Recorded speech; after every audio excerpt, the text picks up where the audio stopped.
If you're thinking about getting a rib tattoo, you've probably heard the horror stories. You've probably heard that it's one of the most painful areas to get tattooed. You've heard that it's impossible to sit still. And you might have heard that the designs always end up looking distorted. Look, I've been a tattoo artist for 11 years now, and I've spent over a decade watching how the skin reacts to ink. I have watched how different clients react to being in the chair. I've seen the toughest guys crumble. I've seen small girls sit like statues for hours. Today, I'm not just going to tell you it hurts. I'm going to give you a complete professional breakdown. We're going into the physics of skin and into the biological hacks that help you manage pain. The technical logic that I use to get the placement right. If you're overthinking a rib piece, this is the guide for you. Let's start with the physics of the skin. Let's talk about the biggest mistake that people make. They treat the rib area as if it was a flat piece of paper. But the rib is a complex 3D model, just like most other parts of the body. As an artist and a vibe coding developer building alicetattoos.com, I look at the body through the lens of geometry. The rib cage is a series of peaks and valleys. When you stand up straight, your skin is stretched out. And the moment that you sit down or twist, the skin compresses, folds, and shifts. This is what we call anatomical flow. If I put a stencil on you while you're standing still, it might look straight in that position, but then it will look like a crumbled up mess the moment that you move. A pro rib tattoo has to cheat the perspective. It has to wrap around that specific bone structure, and it also needs to look intentional in almost every single position. Then I'll move on to the stencil process. Stenciling is one of the most critical part of the entire process. If your artist does not spend a significant amount of time trying to place your stencil and make sure that it's sitting properly and from different angles, that might be a little bit of a red flag. On the ribs, depending on the size of the tattoo though, I can spend anything from 30 to 45 minutes myself just on stenciling and placement. We have to check the design while you're standing. We have to check the design while you're sitting down or in any number of different orientations, whether you have your arm up, down. We need to account for the stretch factor. Precision here is not a luxury, it's a requirement. Once the needle hits the skin, there's no going back. Now we can talk about why it actually hurts. In order to manage it, I think it's important to understand why it hurts. On your arm or thigh, you're going to have muscle or fat. This acts as a natural shock absorber, if I can call it that, for the machine. On the ribs, the padding is almost non-existent. The skin is very thin and sits directly on top of the bone. When the needle strikes, vibration is not absorbed. It resonates. It travels through the entire skeletal system. You can even feel the vibration in your jaw. You feel it in your collarbone. You feel it in your hips. This is a jarring sensation that wears you down. Understanding this helps you detach from the sting, so you can focus on understanding that this is just mechanical vibration. I hope that helps. And then I guess we can now move on to the involuntary twitch. I've tried to break these things down into like ways that I can present them to you. The real challenge isn't really the pain, it's the involuntary twitch. Your brain has a built-in survival mechanism. It wants to protect the vital organs that live under those ribs. So your nervous system interprets the needle as a threat. So now it sends signals to your muscles to flinch away. To fight this, you have to master your nervous system. My rule is don't fight the needle. If you tense up to brave the pain, You create a hard, rigid surface.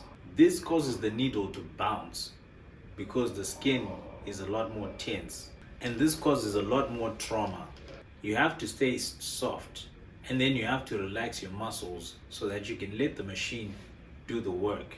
So, for the most part, it's a mental game where you try to convince your body and your brain that you're safe. And then you have to master breathing like a pro. This is another point that I think is important to understand, which is your breathing. That is one of your best tools. I have observed a direct link between breathing and one's ability to sit still in the chair. Most people have a natural instinct to try and tense up and not breathe when they feel a sharp strike. This unfortunately increases blood pressure and makes you tense. You need to find a rhythm. Think of a steady, deep pulse of an amapiano track, for example. You want long, slow exhales as the needle is moving. When you exhale, your body naturally relaxes. So if you can sync your breathing to the machine, you almost enter a meditative state. This will allow you to sit for 5 to 6 hours in a spot where most people won't be able to even sit for 30 minutes if you just control your breathing. So by controlling your breath, you control the session. And then another point that I think is also relevant, the survival protocol, food and drink. Your session starts 24 hours before you actually walk into the studio. This is what I call the survival protocol. Step 1, hydration. Dehydrated skin is leathery and tough. It resists the ink, which means the artist has to work the skin a lot harder. More pauses equal more swelling and equal more pain. Drink 3 liters of water the day before. Step 2 is nutrition. Tattooing triggers a massive adrenaline dump. Once that wears off, your blood sugar will plummet. If you haven't eaten a carb-rich, heavy meal before your session, you might even start shaking and maybe even pass out.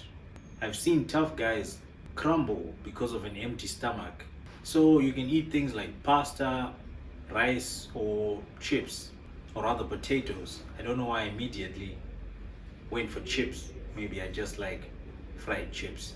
This will basically give your body the fuel that it needs to manage the stress. And another point that I think is also important to note as a separate point, the logistics and clothing. It goes without saying, you do need to be comfortable to be able to sit still. Clothing is everything, or rather, the clothing selection is everything for a rib piece. You don't necessarily need to wear your favorite sweater or t-shirt. You need loose, breathable clothing. You can put on a zip-up hoodie that you can wear on backwards, or an oversized tank top with deep armholes, because if you're shivering or feeling exposed, you're gonna move. And if you move, the lines won't be sharp and crisp. You can also bring a distraction, that is like headphones with a long playlist, to help take your mind off the vibration of the bone so that you can allow yourself to sink into the chair. Then we can move on to the aftercare phase, where it's important to note that the work doesn't end when the machine is turned off.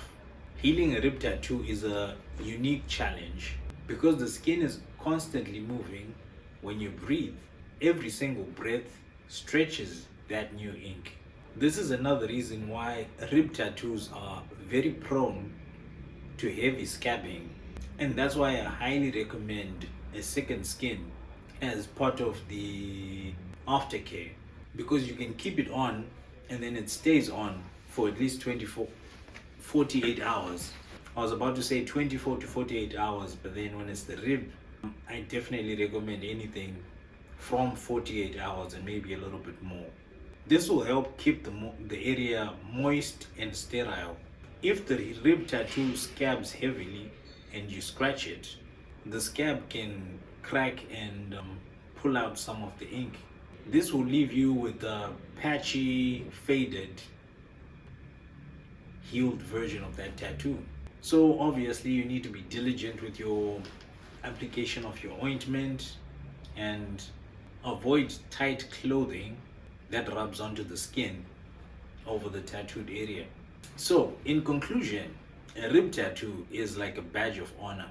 Sure, it's a difficult spot, but it's worth it. When the placement and prep is right, it's one of the most powerful places to have a piece. I am trying to build all this knowledge into a workflow at alicetattoos.com or the Alice app. You should download it on Android and on the iStore. Not the iStore, what do they call this? Apple Play Store. Yeah, download that. Because I'm trying to bridge the gap between fear and the technical process. If you found this useful, I would really appreciate it if you hit subscribe, maybe share a comment, and tell us about your rib tattoo experience. I'm really interested in finding out what experiences you might have had, or if this was useful in preparation for your next rib tattoo appointment. Or did you find it as bad as everyone says that it was? I'm Washington. Thanks for watching and see you on the next one.